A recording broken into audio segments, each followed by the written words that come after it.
मोह रूपी विकार की यादगार। बाहों में सर्पों के रूप में दिखाते हैं,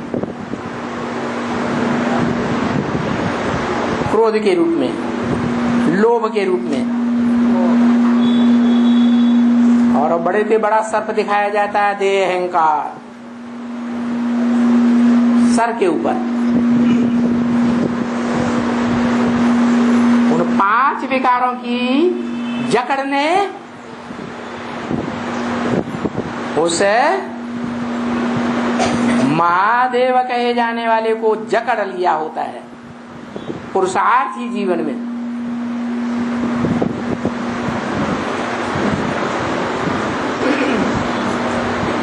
और वो एक की बात नहीं है। वासुकी नाग अकेला या उसका पूरा परिवार होगा, पूरा परिवार। तो बोला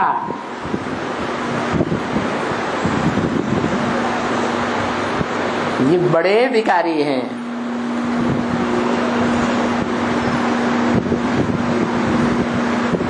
ये सारा उसका परिवार दिखाया जाता है। जिस परिवार में सारे ही भांति एक दूसरे के विरोधी स्वभाव संस्कार वाले,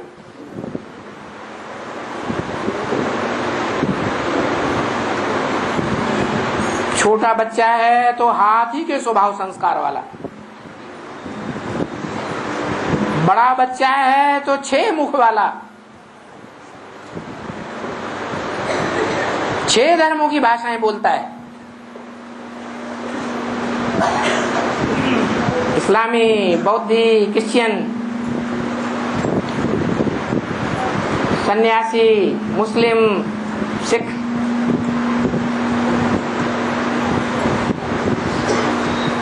छह माताओं की पालना लेने वाला।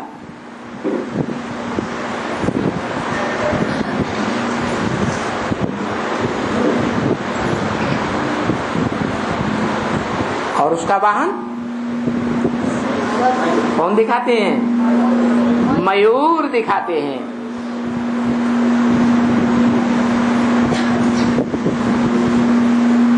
किसके ऊपर सवारी करता है? वो तो वाहन है उसका, लेकिन मस्तक पर मोर की पूंछ किसके ऊपर दिखाते हैं? कृष्ण के ऊपर दिखाते हैं। माने कृष्ण वाली आत्मा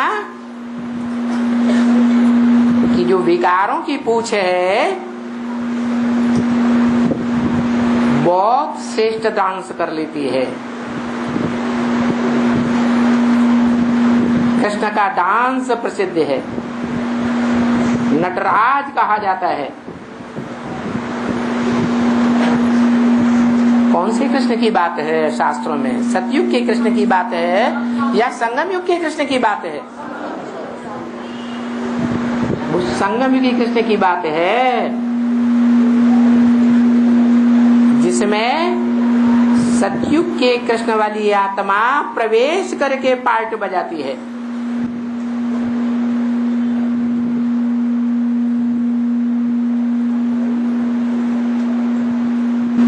गोद के बच्चे के रूप में खेलती है।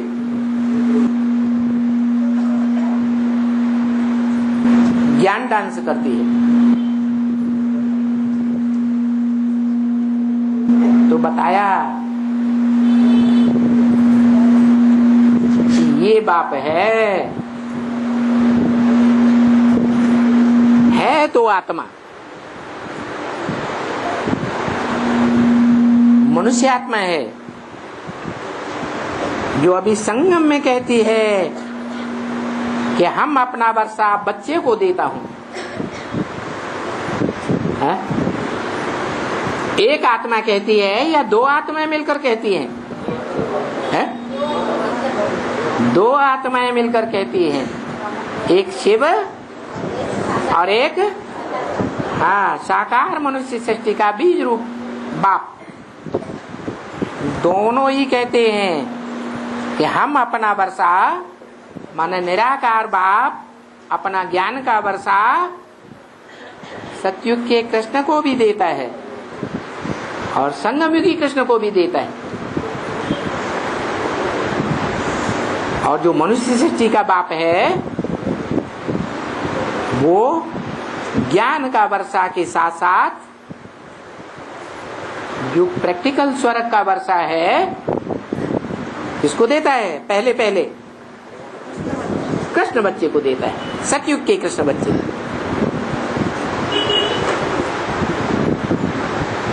तो मनुष्य सृष्टि का बाप कहता है ये आत्मा मेरा संतान है। क्या? कौन सी आत्मा है? सतयुग का कृष्ण रूपी बच्चा मेरा संतान है। जो भी 500-700 करोड़ संतानें हैं मनुष्य सृष्टि के बाप की, मनुष्य सृष्टि के पत्तों के रूप में, उनमें ये भिन्न संतान है। अब्बल नंबर है, अलग थलग है, जब 500 करोड़ पत्तों जैसी है तो ये किसको भी आएगा ही नहीं। इस तरह समझाना, ऐसे समझने और करने से, क्योंकि करण करावन हार गाया हुआ है ना, ऐसी एक्टिविटी करके दिखाता है। तो ऐसे समझने और करने से किसी को आएगा ही नहीं समझाना। और बच्चे कहकर समझाना और समझना वो प्रैक्टिकल बात है, यह सिर्फ कहने की बात है? प्रैक्टिकल बात है। राम वाली आत्मा, सतयुग का जो कृष्ण बच्चा है, जो राम वाली आत्मा में ही प्रवेश होकर पार्ट बजाता है, उसे बच्चा समझती है, बच्चा बुद्धि समझती है या सालिम बुद्धि समझती है? बच्चे कहकर समझाना होता है। माना सुप्रीम टीचर के रूप में जो प्रैक्टिकल पढ़ाई पढ़ाने वाला टीचर है, वो किसके लिए विशेष पढ़ाई पढ़ा रहा है? कृष्ण वाली आत्मा को पढ़ाई पढ़ा रहा है। जबकि आत्माओं का बाप शिव कहते हैं, ब्रह्मवाक्य की मुरली में कहते हैं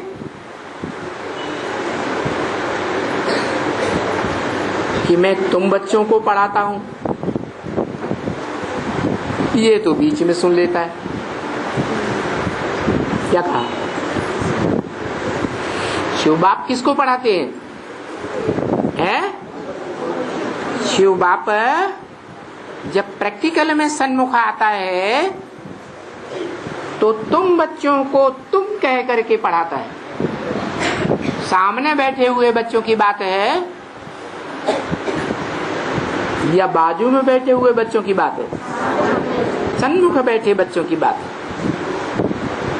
तुम बच्चों को पढ़ाता हूं और ये बाजू में बैठा हुआ ये बीच में सुन लेता। कौन है? मनुष्य सृष्टि का पहला पत्ता, दादा लेखराज कृष्ण वाली आत्मा ये बीच में सुन लेता है। मैं इसको सुनाता क्यों नहीं सुनाते भाई? कारण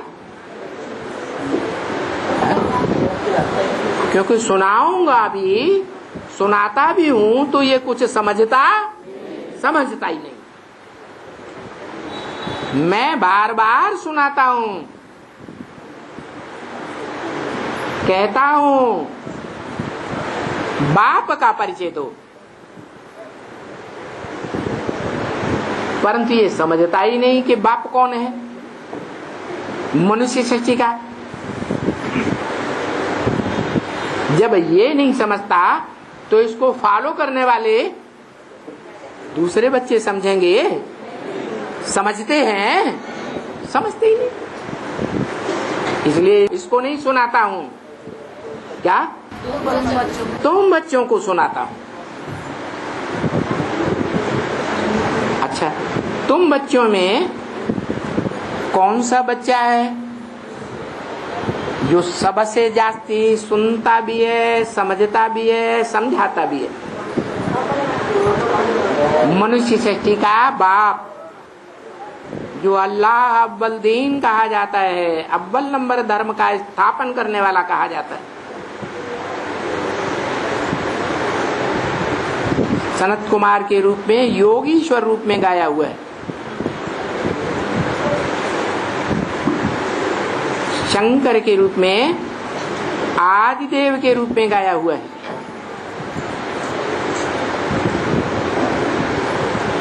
वो क्या कहता है?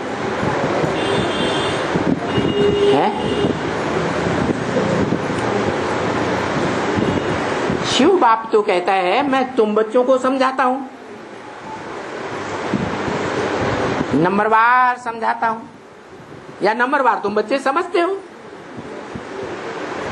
लेकिन तुम बच्चों में जो अव्वल नंबर बच्चा समझने वाला है, सुनने वाला है, वो क्या कहता है? जो बाप का बड़ा बच्चा है, जो बड़ा बच्चा बाप का वर्षा लेने वाला होता है, वो क्या कहता है? वो किसको सुनाता है? हाँ, वो कहता है मैं तुमको ये सारा ज्ञान देता हूं। किसको? कृष्ण बच्चे को सारा ज्ञान देता हूं। तुम्हारे लिए ये सारा ज्ञान है, दूसरे इस ज्ञान को पूरा हप नहीं कर पाएंगे प्रैक्टिकल जीवन में।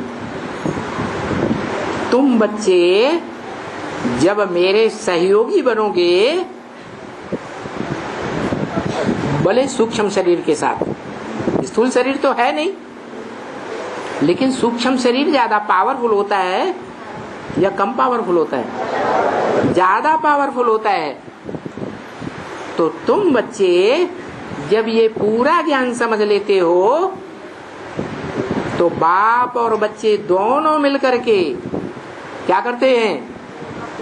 नई दुनिया स्वर्ग की स्थापना कर लेते हैं। तो बच्चे कहकर समझाता हूं। समझाता कौन है और सुनाता कौन है?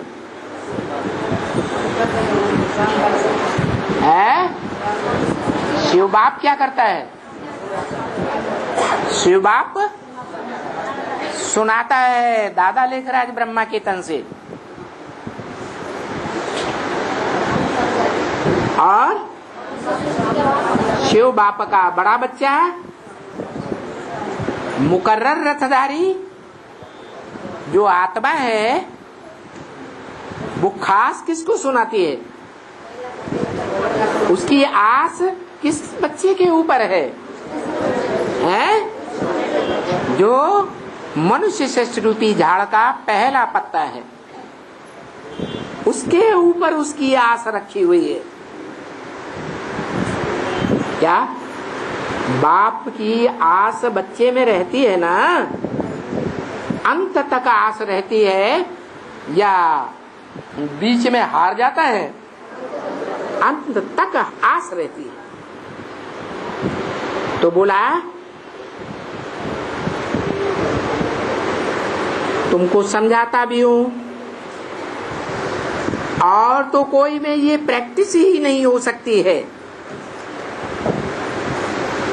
क्या क्या प्रैक्टिस? नहीं, कोई भी प्रैक्टिस कोई में चल सकती है। देखो, बाबा उस दिन ये इसके ऊपर बैठ करके समझाने लगा। बाबा को खुद ही नहीं बुझता था, यानी बुद्धि में बैठता ही नहीं था, नहीं आता था कि मैं कुछ ठीक से समझाता हूं। कौन से बाबा को? ब्रह्मा बाबा को। वो बात समझाने की दिल ही नहीं लगती थी, तो खुद ही नहीं समझते थे तो दिल ही नहीं लगती थी। इसको प्रैक्टिस ही नहीं थी। किसको है? हाँ, इसको साकार में निराकार को याद करने की प्रैक्टिस थी ही नहीं। किसको? दादा लेखराज ब्रह्मा को ये प्रैक्टिस ही नहीं थी। हाँ, ये प्रैक्टिस बाप को ही है। कौन से बाप को है? राम बाप को, मनुष्य सृष्टि के बाप को ये प्रैक्टिस है। क्या? कि साकार में निराकार को याद करना। पहले साकार स्वरूप को पहचानना और फिर उसको, हाँ, उसमें निराकारी स्वरूप को याद करना। तो सहज किसको ज्यादा होगा? है जो आत्मा स्वयं को पहचान लेगी कि मैं मनुष्य सृष्टि का बाप हूं, मैं इस मनुष्य सृष्टि का वो साकार बाप हूं जिसकी यादगार भारत में और विदेशों में भी, खुदाइयों में भी सबसे जास्ती तादाद में लिंग रूप मिला है। वो लिंग रूप साकार मैं हूं। उस साकार में निराकार ज्योति बिंदु को याद करना, ये सबसे जास्ती प्रैक्टिस किसको होगी? रामबा पहली आत्मा को। अपनी ही भ्रकुटी में शिव बाप को याद करना, समझ लेना, ये सहज हुआ या कठिन हुआ? बहुत सहज हो गया। तो ये प्रैक्टिस बाप को ही है। और जिसको ये प्रैक्टिस है वास्तव रूप में, वो बच्चों को बैठ करके समझाता है। और तुम बच्चे समझते हो क्या कि याद कैसे करना चाहिए? सहज याद क्या है? सहज याद और सहज ज्ञान किसे कहा जाए? जो गीता में वर्णित है, गायन है, सहज ज्ञान और योग। जिसकी ज्यादा प्रैक्टिस होगी वो ही इस बात को समझा सकेगा। दुनिया के मनुष्य तो बेचारे इन बातों को जानते ही नहीं। किन बातों को? है कि भगवान को याद करने का सही तरीका क्या है, वो जानते ही नहीं। कि मैं कौन हूं? कोई से पूछो तो कहेंगे डॉक्टर हूं, टीचर हूं, इंजीनियर हूं, ये हूं, राजा हूं, रंग हूं, भिखारी हूं। देह का कर्तव्य बता देंगे। आत्मा को बेचारे जानते ही नहीं। तो दुनिया के लोग बेचारे नहीं जानते, वो बेचारे हो गए। तुम तो बेचारे नहीं हो, क्योंकि तुमने अपने स्वरूप को भी जाना कि मैं आत्मा ज्योति बिंदु स्वरूप और मेरा बाप ज्योति बिंदु।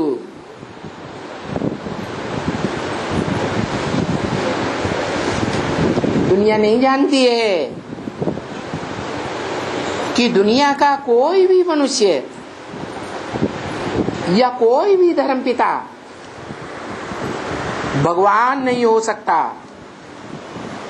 जैसे शंकराचार्य और उनके फॉलोअर्स ने कहा, शिवो हम, मैं ही शिव हूं, ब्रह्मास्मि, मैं ही ब्रह्मा हूं। कोई नहीं जानता। ये तुम बच्चे जानते हो कि मनुष्य भगवान नहीं हो सकता, चाहे वो प्रजापिता रूपी मनुष्य ही क्यों न हो। अगर मनन चिंतन मंथन की स्टेज में है, संकल्प विकल्प मन से करने की स्टेज में है, तो वो भगवान का रूप नहीं है। भगवान का रूप कब कहा जाए? जब मनन चिंतन मंथन की स्टेज से ऊपर उठ जाए, मनन चिंतन मंथन करने की उसको कोई दरकार न रहे, त्रिकालदर्शी प्रैक्टिकल में बन जाए, बाप समान बन जाए। जिस बाप से उसे वर्षा मिला है, उस बाप के समान त्रिकालदर्शी बन जाए, तो उसे मनन चिंतन मंथन करने की दरकार रहेगी? है? नहीं रहेगी। तो उसे मनुष्य कहेंगे या भगवान कहेंगे? क्या कहेंगे? भगवान कहेंगे। इसलिए बाप कहते हैं मनुष्य भगवान नहीं हो सकता, क्योंकि मनुष्य को मन होता है, मनन चिंतन मंथन करने वाला होता है। मनन चिंतन मंथन से सदा सर्वदा के लिए जीवन में जो पार हो जाए, उसको कहा जाता है भगवान। भगवान को मनन चिंतन मंथन करने की दरकार नहीं है, और वो भगवान भी सिर्फ निराकार या साकार भी है, निराकार भी और साकार भी। उसका शरीर भी अपना होना चाहिए और आत्मा भी मनन चिंतन मंथन से परे की स्टेज में होना चाहिए।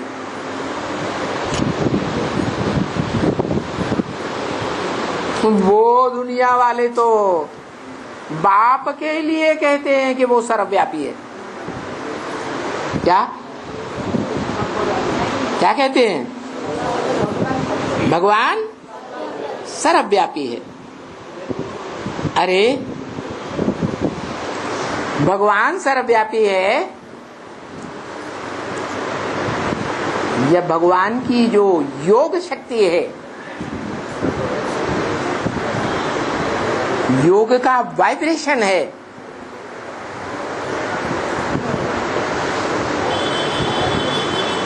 वो 500-700 करोड़ के अंदर व्याप्त हो जाता है, या भगवान स्वयं उनमें चला जाता है?